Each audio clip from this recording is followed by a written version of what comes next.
In late October 2024, the Equatorial Guinea government discovered that almost $2 million of public funds were missing and could not be accounted for. They carried out their preliminary investigations and were able to establish that the missing funds were actually diverted by their national agency for financial investigation. Upon further search, they were able to link the missing funds to the Director General of this said agency, Mr. Baltasar Ebang Engonga. The country's security service decided to arrest and detain Mr. Baltasar for interrogation and further investigations. But in order for him not to destroy incriminating evidence against himself, the security team had to catch him unawares. To this effect, the investigators decided to carry out an impromptu raid on his house and office. They successfully seized work documents and computer equipment which they believed could possibly hold evidence of his fraudulent activities. When the operatives began going through his financial records, they found out that Mr. Baltasar had diverted an amount of public funds that is equivalent to almost $2 million into his personal bank accounts. But apart from this evidence of his fraud, they also stumbled upon over 400 video recordings that, when played, would not just create the biggest scandal in the country's history, but would also cause the alleged death of one person, as well as trigger the president to take drastic measures that will severely hinder the lives and businesses of his citizens over the following days. Mr. Baltasar Engonga is a 54-year-old high-ranking government official in Equatorial Guinea. He was the director of their National Agency for Financial Investigations, an agency that was charged with the sole responsibility of fighting financial crimes as well as detecting and preventing terrorism. Baltasar was given the nickname Bello, a name with Spanish or Italian origin, which means handsome, beautiful, or lovely. So it is safe to say that this nickname was born out of his good looks. Baltasar wasn't born into a regular family. He is the nephew of the longest-serving president of Equatorial Guinea. His uncle served as president for 43 years. His father also holds a vital position in government and is also influential outside Equatorial Guinea. Baltasar obtained a degree in economics and finance, which is possibly one of the reasons he was appointed to head the Anti-Financial Crimes Agency. He is married to a beautiful wife and is blessed with 6 children. When the investigators played the tapes found in the personal computer in his office, they were shocked to discover that these were recordings of Baltasar having sex with multiple women. Now, the act itself was not what sent the whole country into turmoil. It was the caliber of women found in the video. Baltasar made recordings of his sexual encounters with the wives of prominent government officials in his country. This included the wife of the country's Attorney General, the Director of President Security, his pastor's wife, his bodyguard's wife, his godfather's wife, and the wives of over 20 ministers in the country. It didn't end there. The tape also featured Baltasar with some of his employees, about 15 of his younger sister's friends, the daughter of the Director General of Police, the sister of the current president of Equatorial Guinea, as well as other single women. Now, this is the craziest part of it all. Baltasar didn't limit his intimacy to just outsiders and non-relatives. He extended it into his own family.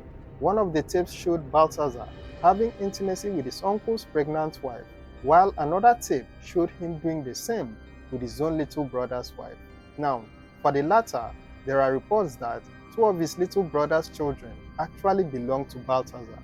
After making this discovery, it is said that the investigators who found the tapes decided to leak the videos online. The tapes were first shared through WhatsApp groups before they spread to Facebook, Instagram, TikTok, and other social media platforms. Baltasar shot these videos at various locations, but a lot of them happened in his office at the agency. He installed a camera along the walkway where he could monitor any movements towards his office to avoid getting caught. There were also videos of him in open places such as a beach, in hotels, restrooms, among others. When Baltasar's wife found out about her husband's escapade, it was said that she slumped and had to be resuscitated in a hospital. There is also a report that one of the women caught in the video had taken her life because she couldn't deal with the shame of facing her husband children, family, and the general public. Baltasar was detained by the security team. However, this detention was because of his alleged fraudulent activities. It had nothing to do with his 400 sex tapes. This was because what he did was only unethical or immoral, but not unlawful. He didn't commit any crime in that regard. It was clear from the videos that the sex was all consensual. None of the women were seen acting forced or non-consensual. In fact, some of them were seen adjusting and positioning the camera to make the recordings. Now, there are also speculations that Baltasar, being the head of an agency that is charged with the responsibility of combating financial crimes in the country, some of the wives of the prominent individuals found in the recording allegedly did so in order to prevent the agency from going after their corrupt husbands. It is somehow difficult to see the motivation behind the actions of all parties involved. Some people believe it had to do with his status as a wealthy and influential person. But even though that may be true for his employees, who may be well below him financially, it still doesn't explain the motivation behind why the wives of the mentioned prominent people got involved with him. Because if it's money, they all have it. In Baltasar's part, there could be a few reasons why he did what he did. The first would be that he is a sex addict, and as such, he constantly needs to feed his addiction. The second possible reason could be that he has a narcissistic personality disorder, NPD. For people with NPD, it's not just about wanting to feel good about themselves, it's about feeling superior to others, a feeling they crave constantly. If we apply this to someone like Baltasar, who is said to have engaged in relations with hundreds of women, the situation starts to make more sense from a psychological perspective. People with narcissistic traits often seek out ways to feel powerful and in control, and one of the ways they might do this is through sexual conquest. To them, every encounter is a trophy, a way to validate that they can have whatever and whomever they desire.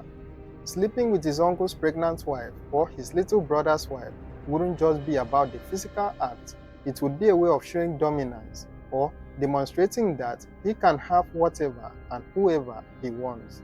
This kind of thinking is typical of someone who feels untouchable and above the rules that govern others. Their conquests become proof of their superiority, feeding a self-image that is built on control and a constant desire for validation. This kind of people usually lack empathy, which means they struggle to understand or care about the pain they cause others. Baltasar will not be prosecuted for these recordings because it was consensual. However, the Attorney General of the country has stated that they will conduct a test to ensure that Baltasar does not have a sexually transmitted infection and that he was not intentionally targeting these women to spread his infections. If this is proven to be the case, he will be prosecuted for an offense against public health. Now, what the Attorney General is trying to do here is not strange. In 2017, a 33-year-old Italian man named Valentino Taluto was sentenced to 24 years in prison for intentionally infecting 30 women with HIV. Valentino was diagnosed with the virus in 2006. After this diagnosis, he went on to sign up on different dating sites and then began meeting women. He dated 53 women between 2006 and 2015 and went on to have unprotected intercourse with all of them. Now, 30 out of these 53 women got infected by him, while 3 partners and a baby of one of the women also got infected. Valentino was said to have been dating at least 6 different women at a time, and he also introduced some of these women to his family. The Attorney General suspects this to be the case with Baltasar, but until a test is carried out and confirmation made in this regard, there is really nothing much he can do. In order to prevent the further spread of these videos, the country's government officials gave their telecommunications company 24 hours to slow down their internet speed and prevent the sharing of media files throughout the country. This action, though effective at the time, also affected businesses and organizations that depend on strong internet connections to work. The government have also made plans to install security cameras in their public offices to prevent future occurrences. They have also put in place strict rules to discourage this kind of activity at workplace. The coming days would be crazy because Baltasar's actions would affect not just the families of the various women involved, but would also destroy his nuclear and extended families. Thank you for watching, and don't forget to like, share and subscribe.